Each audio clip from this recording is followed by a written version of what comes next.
În următoarele câteva minute vom vorbi în limba engleză cu următorul invitat. Ladies and gentlemen, the largest milk producer in whole Europe does not come from Germany, does not come from the Netherlands. It is proudly built here in Romania, in the heart of Transylvania. So please welcome to the stage the one and only Peter de Boer, CEO of DN AGRAR.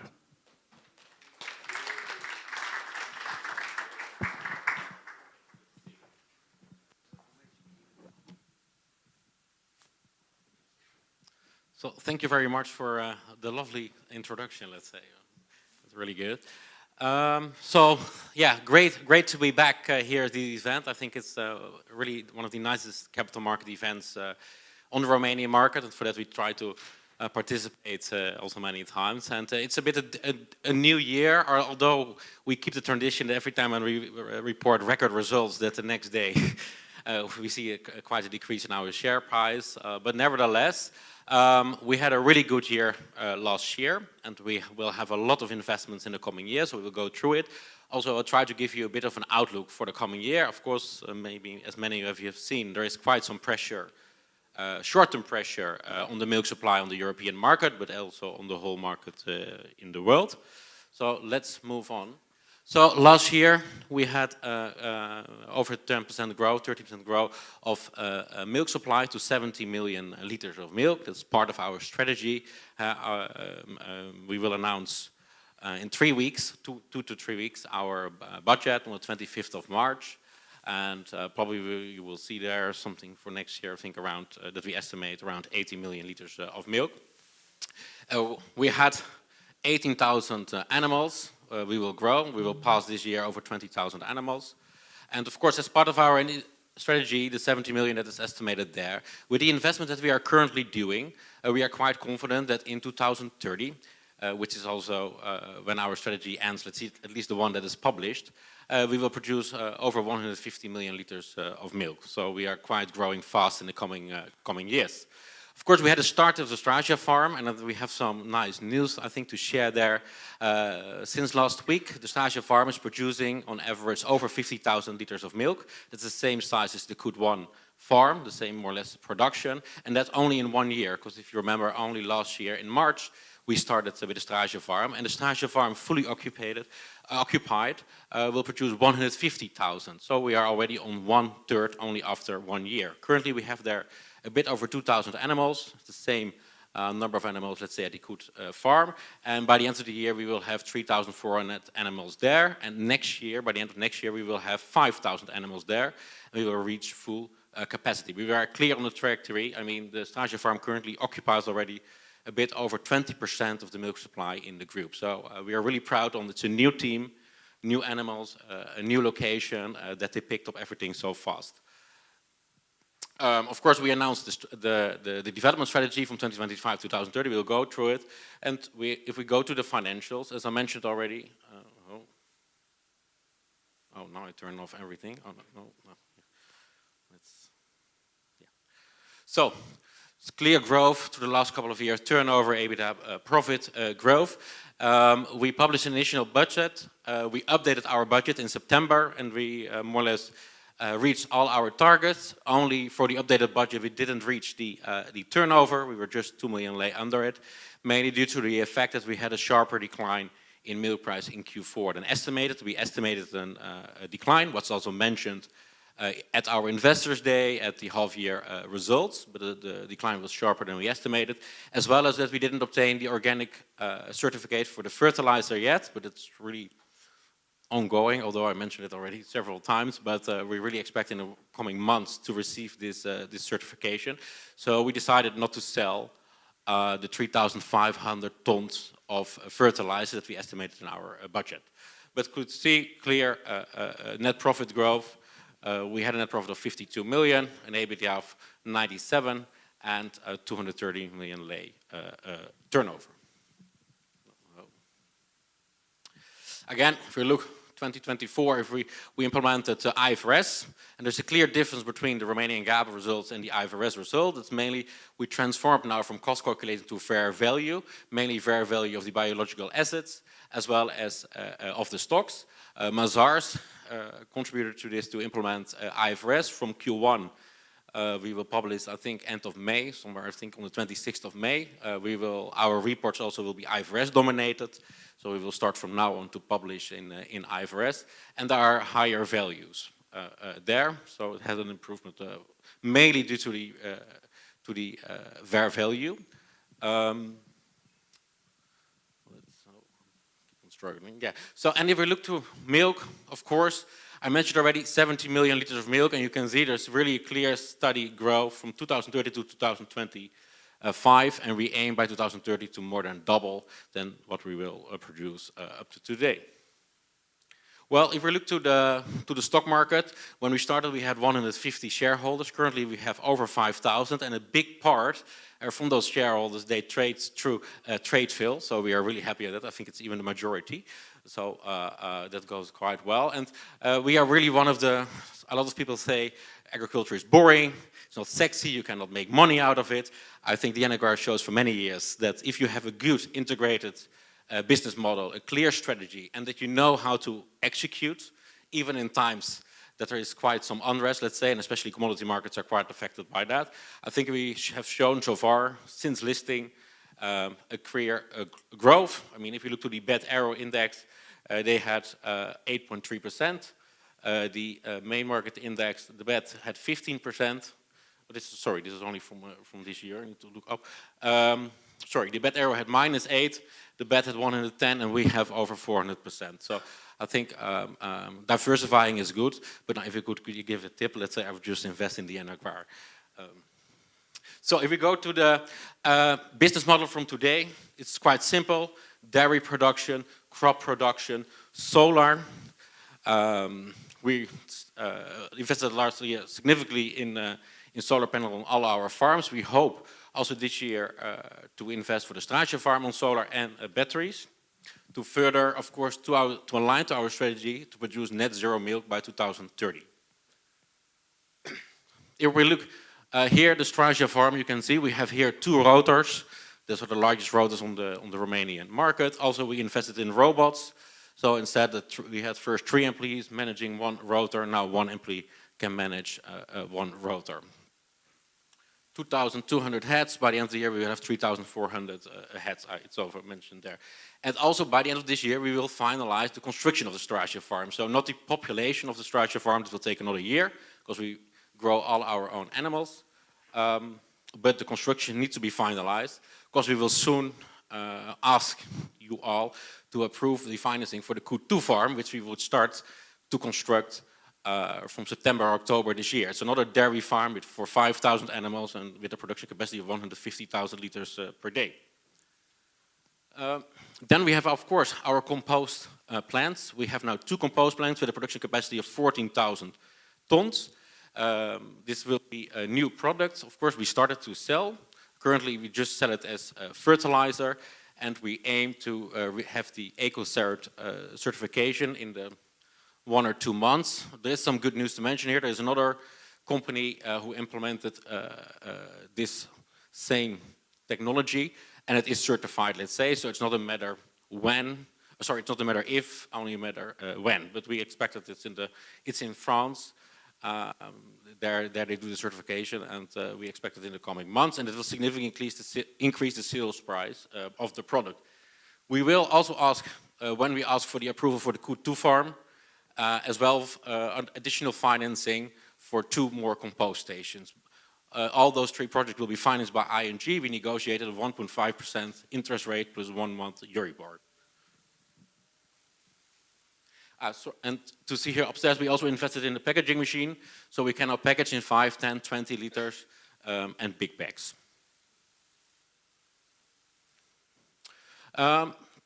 If we look to the market currently, 85% is more or less contracted of our milk, and 50% is on the spot market. I see a lot of misinformation online about the spot market. A lot of people are really focusing on the day price, etc. But the spot market is published by Eurostat and other type of indicators. Of course, it takes the average. To give you an example, the spot market was already last month somewhere in the 20 cents per liter, and now it's even under. It's around 15 euro cents, I think. All of Europe depends a bit where you look at, some even 12.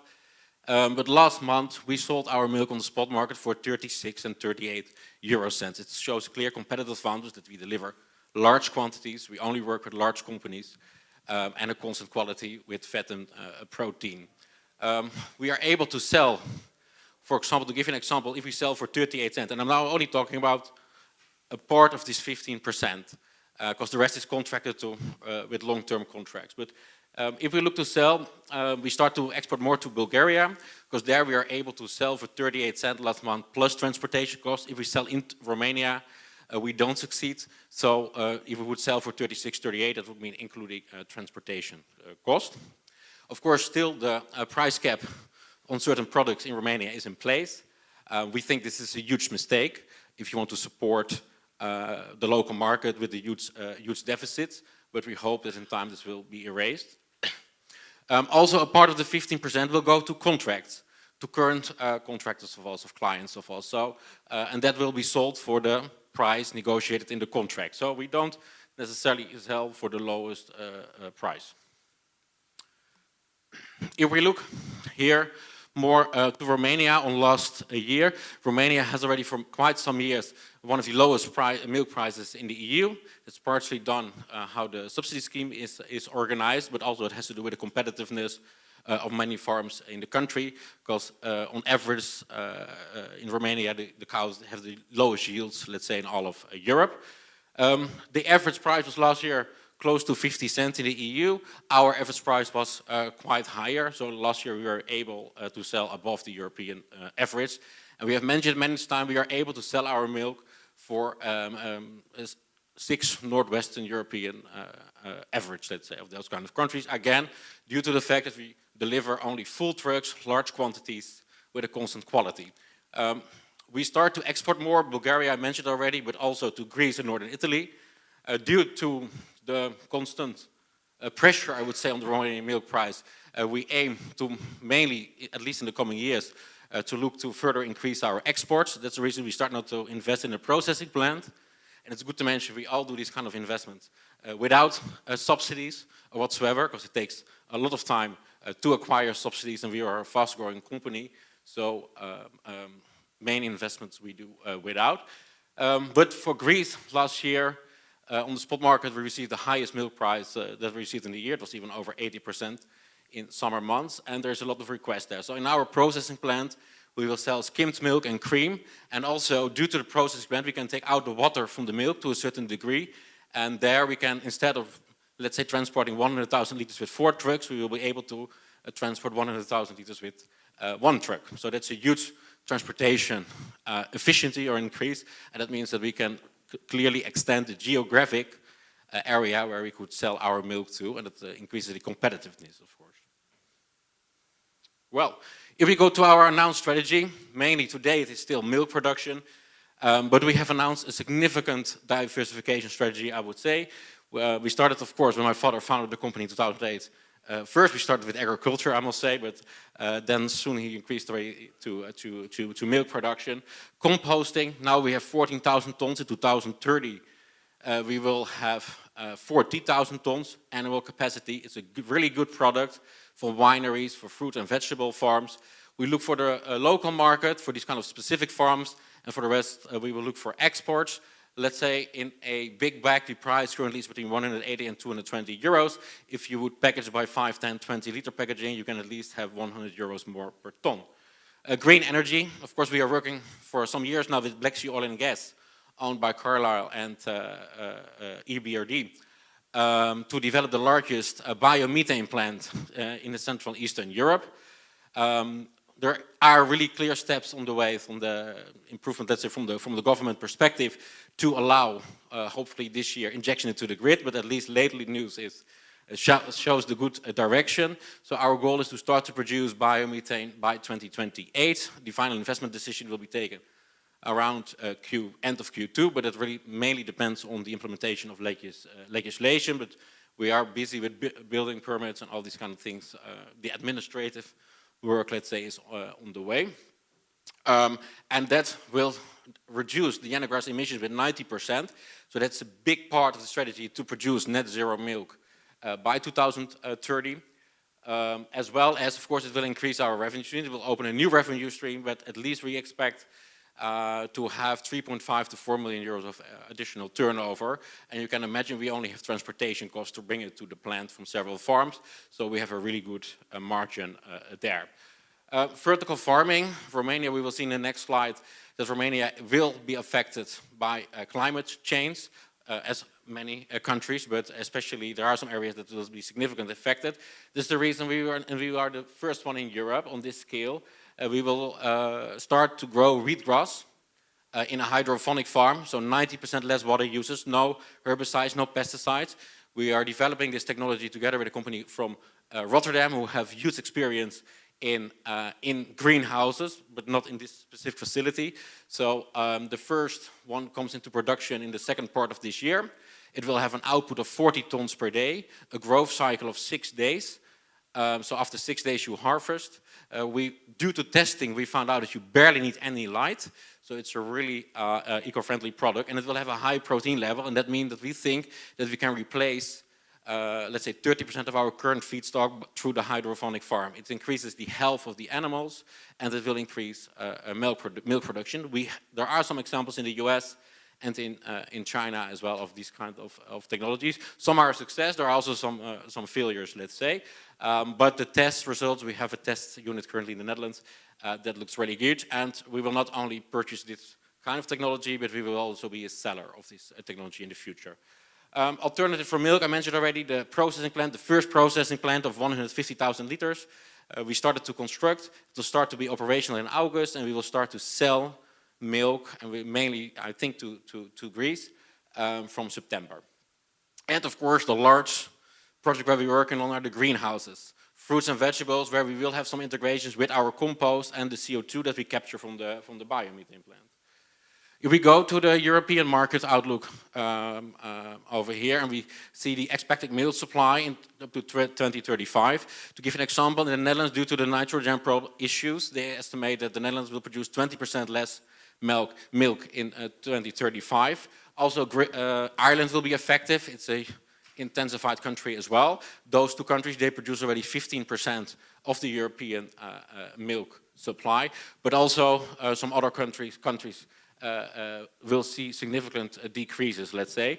Romania, they expect it to remain stable with some other countries, but we see a huge potential for Romania because a lot of farmers will quit in the coming years due to additional welfare legislation, and of course due to the Green Deal.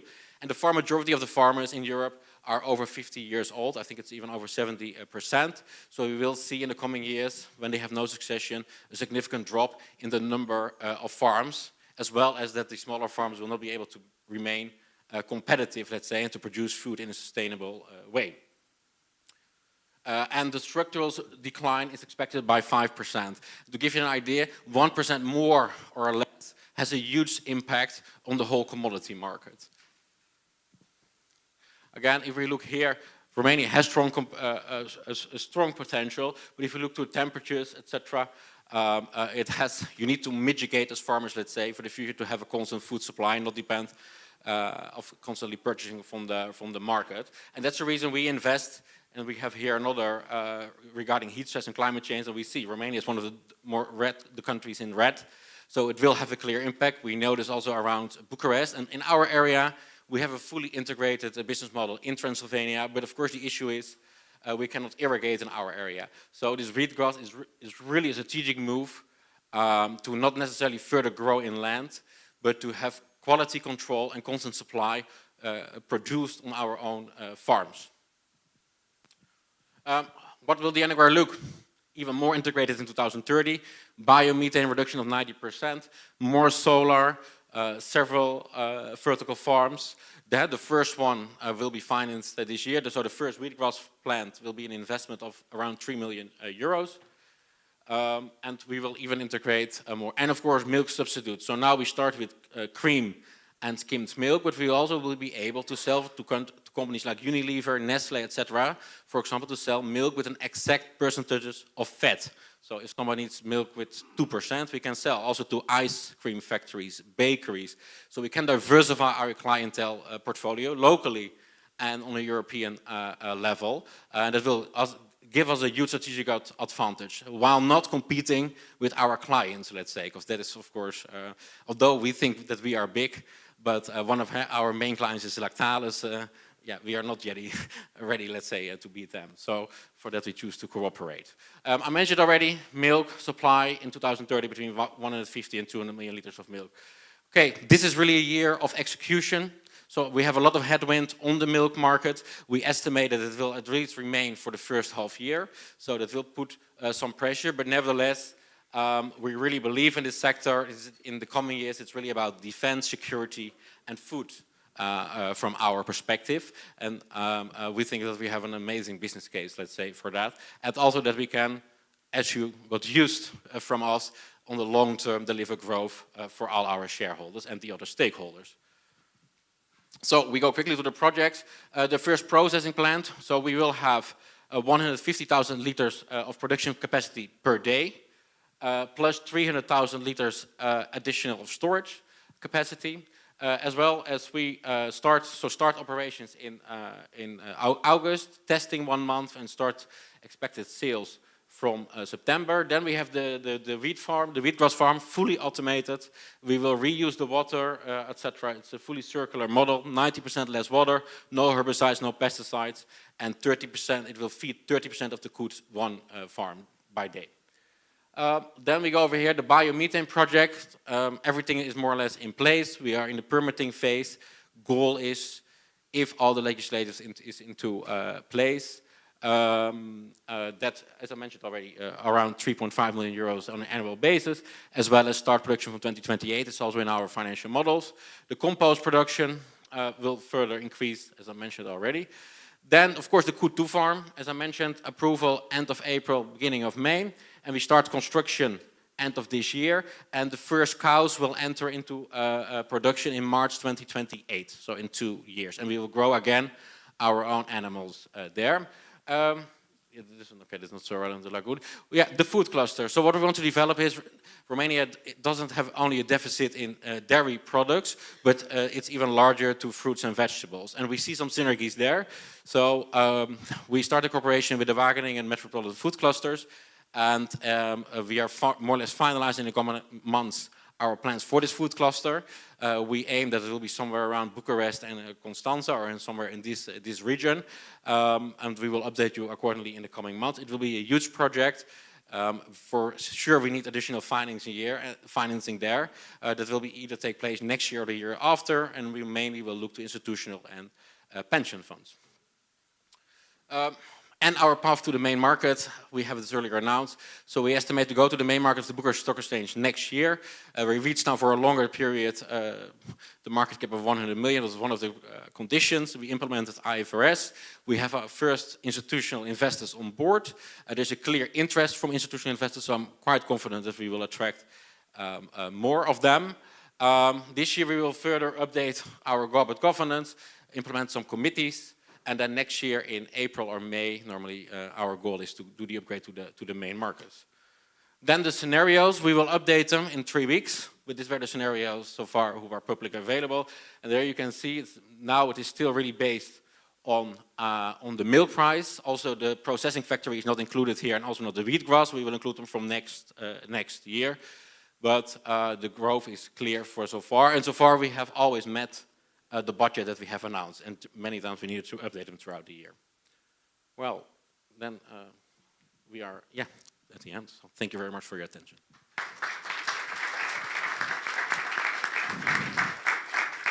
Peter, welcome back. Congrats for the 2025 numbers. You did it again. Let me ask you a question about dividends. I guess it's 2028 in your official guidance. Could they arrive earlier? Yeah, it's a constant battle. We get asked every quarter around dividends. I think we have been really honest from the beginning. We see ourselves as a growth company. And with all the respect, we have delivered for 400% growth if you were from the beginning an investor in the AGRAR. And if there is one market that is where you have many, many options for dividends, it is the Bucharest Stock Exchange, let's say. There are not that many not dividend companies, I would argue. So you have many options. If that is really the goal that you have in the coming years, probably the AGRAR is not the investment case for you. But our aim is to have a vote just before 2028 by our shareholders if we should start to pay dividends. Anyway, then the compost is full running as well as the biomethane comes in. So normally I think it would be possible, and it would be maybe a natural moment to reward some shareholders. Although we still believe in, you saw all the projects also that we will implement this year. There are a lot of projects which will come into force next year that we are really convinced that we can also deliver growth just by growing our business, let's say. But nevertheless, we hear this question. But we need to do some research, because every time when I say, okay, we are open to start to pay dividends, the next day my mailbox is full from some investors who say we don't want dividends. So I think it would be a fair share just to have a vote on this. And I will try to convince the main shareholder not to vote in that, and then we have, let's say, full transparency on that. Thank you. I guess Rado has at least one question. Thank you for your presentation. Thank you for being here. Always nice to have you here, Peter. One question from online. The milk processing factory captures higher margins. What is the gross margin differential compared to milk sold as raw material? Well, first of all, it is why we invest in the processing plants is a strategic move. That is because of the constant pressure that we see on the Romanian market. So we had two options: not to grow further on dairy in Romania, but that is our core strength. That's what our team knows best. To look in other countries, to invest in other countries, and to open their dairy farms. But you can imagine with so many animals, and it's quite a lot of manual power as well. It's not easy to manage farms on a distance. We did it for a couple of years in Germany, and that was already hard. So then we said, what can we do? We cannot change the price. I mentioned already, there's also this price cap on the products, let's say. So we said, okay, we need to at least diversify more our clientele. It's also a request from investors. So we said, okay, what could we do? At least we would like to further increase our exports to mainly Greece and Northern Italy, because if we look to the European milk price, it's the highest price throughout the year in Europe. So it is more strategic move that we can diversify our clientele and that we can still grow on the product that we produce that we're good at. Next to that, it will increase a bit the margins, but generally the skimmed milk and the cream prices, it's really a commodity price, so it follows the trend of the milk price. So normally it should have a small extra margin, but it's not that much, let's say, I would say, because you have some extra cost. And also the main margin, of course, would be if we would sell the product here on the market. But generally our quantities are too large and the price is not always matched, let's say, the price that we would like to have. So there is somehow a mismatch. So it's more a strategic move that we can grow in a safer way with diversified types of clients locally and on a European level, and it will increase some small margins. But if we look on the 5 years, and we will have probably, we will do a small adaptation this year to the budget based on the scenarios, because we cannot, although we have in the first 2 months 23% more milk than last year, so operational, we are really, things going well, and we are constantly growing. We cannot completely eliminate the effect of the current price in the first half year. But what we will see in the future is, that we need to do this adaptation. But if you look to the EBITDA margin, let's say up to 2030, we expect more or less that it remains stable. Okay, this year could be a small outlier, but to 2030, our clear expectation is that it remains. And if we look to the analysts, what the analyst is saying is that on the midterm, short to midterm, the price will be between 48 and 52 euro cents. And then I talk not on the local context, but on the European context. Okay, and another question. The biomethane factory involves an investment of over 30 million euros. What is the estimated payback period and what capital commitment will the AGRAR have? Well, the business plan is more or less finalized, and we negotiate an option to have an equity stake of between 10 and 20%, optional. And we will take this decision later this year, so I cannot really elaborate on this. But so far, if we now have the 3.5, and in the slide it was 3 to 3.5, but I estimated 3.5 to 4 million euros on an annual basis. We have only transportation costs, so there we will have more or less a profit margin of 90%. So it doesn't bring so much on turnover, but it will have a huge contribution to our profit, let's say, in the future. That's all for me. Thank you very much. Thank you very much, Peter. Thank you very much.